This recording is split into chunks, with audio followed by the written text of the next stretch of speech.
अस्सलाम वालेकुम। आज मैं आप लोगों को फार्म डी के बारे में बताऊंगा। जिन बच्चों का एमबीबीएस में एडमिशन नहीं होता, ये बहुत ही बेस्ट फील्ड है। मैं आपको बताता हूँ इसके बारे में। आज के लेक्चर में हम डिस्कस करेंगे फार्म डी क्या है, इसके एडमिशन के बारे में बात करेंगे, फ़ीस स्ट्रक्चर के बारे में, इसका डिग्री ड्यूरेशन कितना होता है, इसका पाकिस्तान में क्या स्कोप है और फार्म डी करने के बाद किस किस तरह की जॉब्स अवेलेबल होती हैं। तो सबसे पहले तो जिन बच्चों का एमबीबीएस में नहीं होता तो उनके लिए फिर बाकी कौन सी फील्ड उनको चूज़ करनी चाहिए, ये एक बड़ा टफ डिसीजन होता है और मुश्किल होता है। बच्चों को पता भी नहीं होता, वो राइट डिसीजन नहीं ले पाते। किसी से भी पूछा जाए तो वो या तो कहते हैं एमबीबीएस करें या बीडीएस का आपको मशवरा मिलता है, या डीवीएम का या डीपीटी का या फार्म डी का।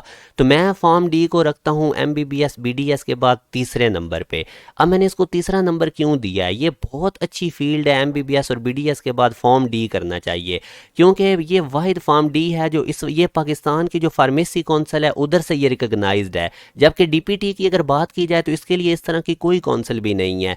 अब ये कोई भी छोटा बड़ा इंस्टीट्यूट जो है वो किसी भी यूनिवर्सिटी से एफिलिएशन लेके डीपीटी करवा रहा होता है, इसकी अलग से कोई कौंसिल नहीं है जिससे ये रिकॉग्नाइज्ड हो। जबकि pharm D Pakistan pharmacy council से रिकॉग्नाइज्ड है। तो यही रीज़न है, इस वजह से मैं फार्म डी को एमबीबीएस बीडीएस के बाद तीसरे नंबर पर रख रहा हूँ।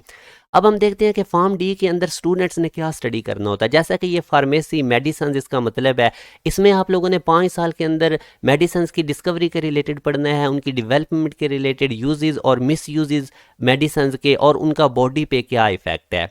देखें ये जो मेडिसिन किस तरह से बनाई जाती हैं, प्लांट से कैसे एक्सट्रैक्ट की जाती हैं, एनिमल से कैसे एक्सट्रैक्ट की जाती हैं, और लेबॉर्ट्री के अंदर इनको कैसे तैयार किया जाता है, फिर उनका ह्यूमन बॉडी पे क्या इफेक्ट होता है, इम्पैक्ट होता है, ये तमाम चीज़ें फार्म डी के अंदर पढ़ाई जाती हैं।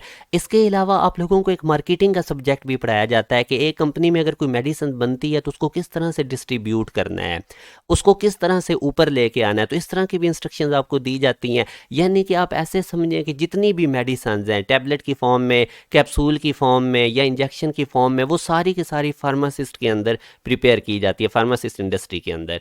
तो ये बहुत ही एक वास्ट फील्ड है। अब अगर इसका मैं स्कोप की बात करता हूं कि पाकिस्तान में इसका क्या क्या स्कोप है।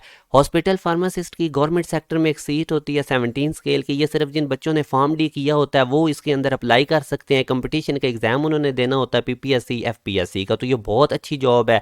इसके अलावा गवर्नमेंट सेक्टर में ड्रग इंस्पेक्टर की सीट होती है, ये भी फार्म डी वाले स्टूडेंट्स के लिए होती है। उन्होंने कंपटीशन का वही पीपीएससी एफपीएससी का एग्जाम दे के ड्रग इंस्पेक्टर वो लग सकते हैं।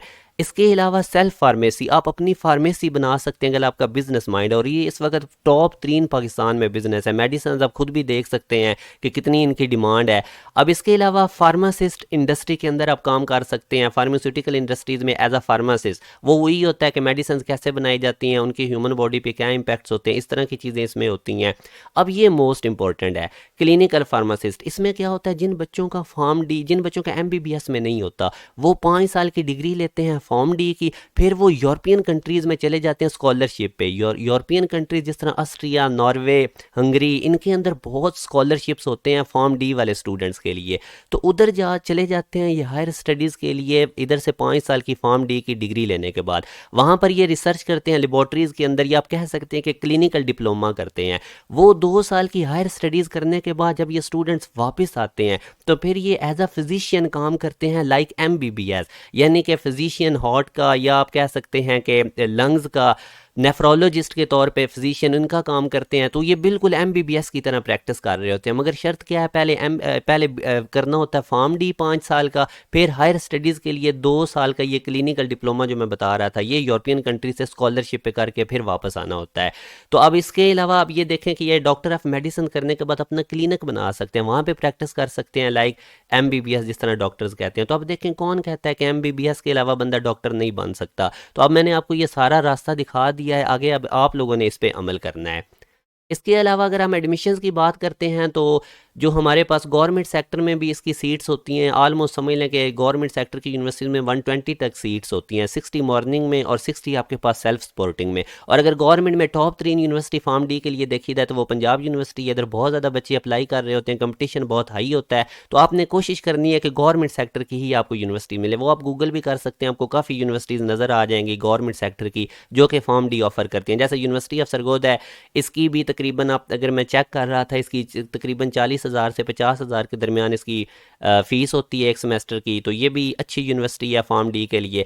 इसके अलावा अगर हम डिग्री ड्यूरेशन देखें तो ये 5 साल का डिग्री ड्यूरेशन होता है, 10 सेमेस्टर इसमें होते हैं। याद रखें जो एनुअल सिस्टम प्राइवेट इंस्टीट्यूट्स में होता है फार्म डी के लिए, और सेमेस्टर सिस्टम गवर्नमेंट सेक्टर की यूनिवर्सिटीज़ में होता है। कुछ प्राइवेट यूनिवर्सिटीज़ के अंदर भी सेमेस्टर सिस्टम होता है, और अगर प्राइवेट यूनिवर्सिटीज़ में सेमेस्टर फ़ी की बात की जाए तो वो तकरीबन 1,25,000 से 1.5 लाख तक पर सेमेस्टर की फ़ीस होती है। जैसे मैं आपको एग्जांपल देता हूँ यूनिवर्सिटी ऑफ लाहौर की, तो ये तकरीबन 1 साल का 3 लाख चार्ज करती है। तो यूँ अगर हम एक रफली एस्टिमेट लगाएं तो जो प्राइवेट यूनिवर्सिटीज़ हैं उधर से ही आपको डिग्री तकरीबन 15 से 20 लाख के अंदर अंदर आपको ये फार्म डी की डिग्री पड़ेगी। तो आप लोगों ने पूरी कोशिश करनी है कि गवर्नमेंट सेक्टर की यूनिवर्सिटीज़ आप लोगों ने रिसर्च करनी है, उधर उनको आपने प्रेफर करना है कि वहाँ पे आपको एडमिशन मिले।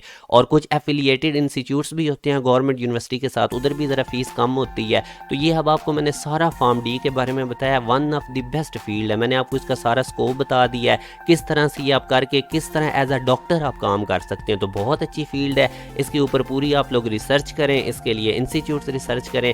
तो इंशाल्लाह नेक्स्ट वीडियो में आप लोगों के लिए एक और इसी तरह की लेकर आऊँगा जिसमें मैं आपको स्कोप बताऊँगा किसी और मेडिकल की फील्ड का। अपना ख्याल रखिएगा। अल्लाह हाफिज़।